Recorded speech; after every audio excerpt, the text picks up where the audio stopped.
Hey guys, welcome to Series World. Today I'm going to explain a psychological thriller series called You from 2018. Turn on subtitles and spoilers ahead. The second episode opens with Joe waking up, all excited, as tonight is going to be his first date with Beck. In the next scene, he's standing in front of Beck's house, watching her every move. He doesn't think he's doing anything wrong and thinks it's just him checking up on her. Beck has gotten a new phone, and she logged into the same cloud as her previous phone. Joe has her previous phone, which means he'll be able to observe her every digital footprint. Beck gets ready and goes to university. It's her first day working as a TA for Professor Paul. He reminds her that they'll go for a drink the next day. Joe is also in the university stalking Beck. After that, he goes to the bookstore. His assistant Ethan asks whether he should put the new shipment in the basement, but Joe prevents him from going there. Ethan tells him that Paco is here upstairs, and Joe goes to meet with Paco. He was reading a book about werewolf romance but didn't understand the hype, so Joe gives him Frankenstein to read instead. He then goes to the basement where he put Benji in the glass cage. Benji is angry and screaming at Joe to let him go, but Joe's expression doesn't change. Joe then starts pleading with Benji, offering him money and even escape from the country if he wants. But Joe wants none of that. He gives Benji a bagel to eat, but he has a gluten allergy and a bunch of other allergies, so his diet is very restricted. Joe pulls out a packet of heroin that he got from Benji's pocket and asks whether his parents or girlfriend know he is a drug addict. Benji denies having a girlfriend but is confused why Joe asked him that. He then looks closer and realizes that Joe is the one who saved Beck. He doesn't understand why Joe would go to such lengths for someone like Beck. This makes Joe more pissed off. He tells Benji that if he wants to get out, he has to listen to everything Joe tells him to do.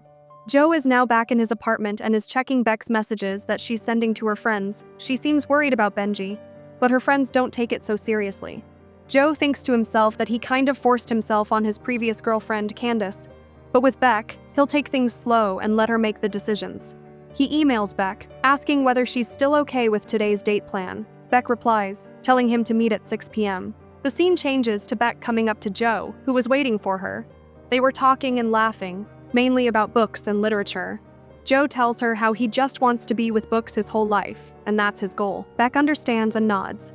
She then gets a call from Peach, who tells her that Benji's missing issue might be serious and she needs to meet them right now. Beck apologizes to Joe and leaves. Joe realizes that the Benji issue won't go away so easily, and he needs to finish the job.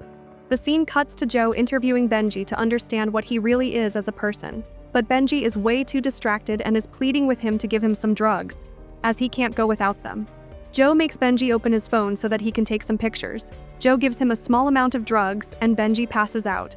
He then puts a bra on top of Benji's face, takes a picture and sends it to Beck.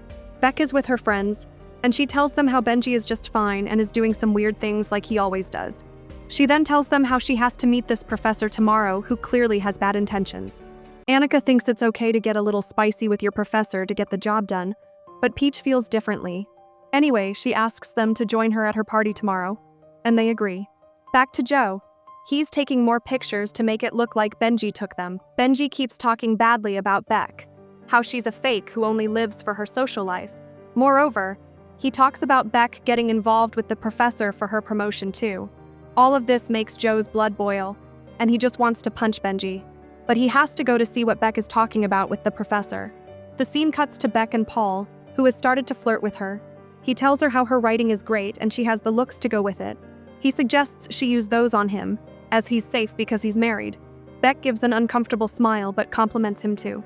Paul puts one of his hands on her thigh, and Beck jumps out of her chair. Everyone starts looking at them, which makes Paul embarrassed. He asks her why she called him here and gave him those looks if she wasn't down for business. Beck starts pleading with him, but he tells her that he'll release her from her TA position and leaves. Joe, who saw all of this happen, decides that he has to do something about Paul. Beck starts calling him, so he gets out of the bar quickly to pick it up. Beck asks him whether they can continue where they left off. Joe agrees and comes to the bar. Beck is really happy that he came and thanks him. They start reviewing other couples in the bar. Joe starts flirting with her indirectly, and she's taking it really well. She even tells him what happened with her professor. Then Beck asks Joe whether he will go to a party with her tomorrow. Joe gets really happy hearing this but doesn't express it and agrees to go. It's the next day, and Joe is getting ready to open the bookstore. A new Stephen King book has been released, so there's quite a crowd forming in front of the store. Paco is also there, reading Frankenstein. and he is almost finished.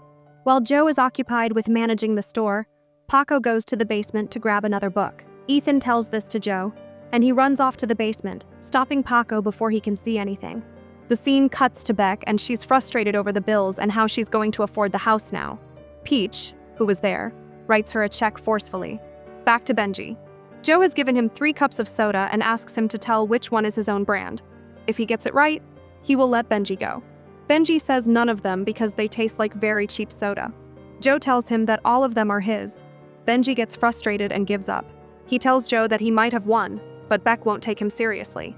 Joe tells him how Beck invited him to Peach's party. Benji explains that she only took him to look interesting and that she only pays attention to people who can help her make connections. For the first time, we see Joe hesitate about Beck. Benji keeps going on about how Beck doesn't even care about anything else other than status and how she badly wants to be like her friends. At the party, Joe realizes that none of the people there will match his status. Beck introduces Joe to Peach, and she doesn't care about him, from what we can tell from her behavior. Moreover, Beck gets busy with her friends and leaves Joe alone at this stranger's party. So he starts roaming around and ends up in Peach's library. He finds a book that he read before. Flashbacks show Joe going through the book in the basement of the bookstore. Mr. Mooney comes and asks him whether he read all of the books from this series, and Joe hadn't. So Mr. Mooney locks him in the glass cage and leaves. Joe comes back to reality when Peach comes into the room and starts talking to him. She's doubting that Joe meeting Beck was a coincidence, but Joe plays it cool and dodges her attacks. After Peach leaves, Joe pockets the book and goes upstairs. Beck also comes there and starts talking with him. She explains how she couldn't fit in with them, no matter how much she tried. Joe asks her why she brought him there because none of her friends has the same vibe as him. Beck simply replies that she thought it would be fun. She goes on telling him how she stole the dress just to attend this party. She didn't want to cash out the check Peach gave her, but she has to know. Joe feels bad for her and gives her a little push to keep going. Beck starts coming closer, and Joe thinks it's finally happening, but she plops down on his shoulder instead. While they're leaving, a woman calls Joe from behind. She's Candace's friend, Maddie. Maddie asks Joe what happened to Candace. He replies that she left him for a guy in Rome. Beck steps in and saves Joe from this awkward situation. The scene cuts to Joe coming back home, and Paco is sitting in front of his doorstep, reading books again. Joe tells him sorry for yelling at him when it wasn't his fault. He gives him the book he stole from Peach's place and some food to eat when he likes. Paco finally smiles. Joe is getting ready to sleep when he remembers Benji. He runs to the bookstore and into the basement. Benji is going crazy. He has torn up all the books and tells Joe to kill him instead. The scene cuts to Beck, who has gone to the university to meet with Paul. She requests him to assign her to another advisor, but he refuses. Having no other option, she tells him that she found another 6 women who have been abused by him and that she can end this with just one tweet. At first, Paul tries to pretend that she's bluffing, but Beck holds her ground. Back to Joe and Benji. Benji tells him that he'll tell him a major secret of his life that'll make him let go of Benji. The scene changes to Joe watching the footage Benji gave him on his laptop. It's a typical frat party involving drugs, but at some point things got intense, and under the influence of drugs and homophobia, Benji and his friends beat a kid to death. Benji even recorded it to use it against his friends. Joe agrees that this secret can buy Benji's freedom. The next day, Beck goes to meet Joe, and she has brought a donut for him. She tells him how she managed to handle that professor because of his push. She's grateful to him. Finally, Beck leans in and gives him a kiss. That day, after Beck leaves, Joe goes to the basement and gives Benji a maple shake, just the way he likes it. Benji asks him whether he's going to let him go now. Joe doesn't reply. Instead, he tells him that Beck is not a gold digger like he told him.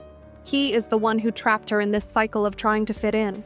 Realizing what's happening, Benji keeps pleading with him again, but suddenly he can't breathe and collapses dead on the ground. We then see Joe putting peanut oil in the shake. It seems like Benji does have a peanut allergy. Back to the present, he takes Benji's phone and puts it away in his bathroom ceiling storage. That's how today's episode ends. To watch more explanations of these kinds of series, click on the videos on your screen. And don't forget to let me know how you feel about today's video in the comments down below. And at last, thanks for watching.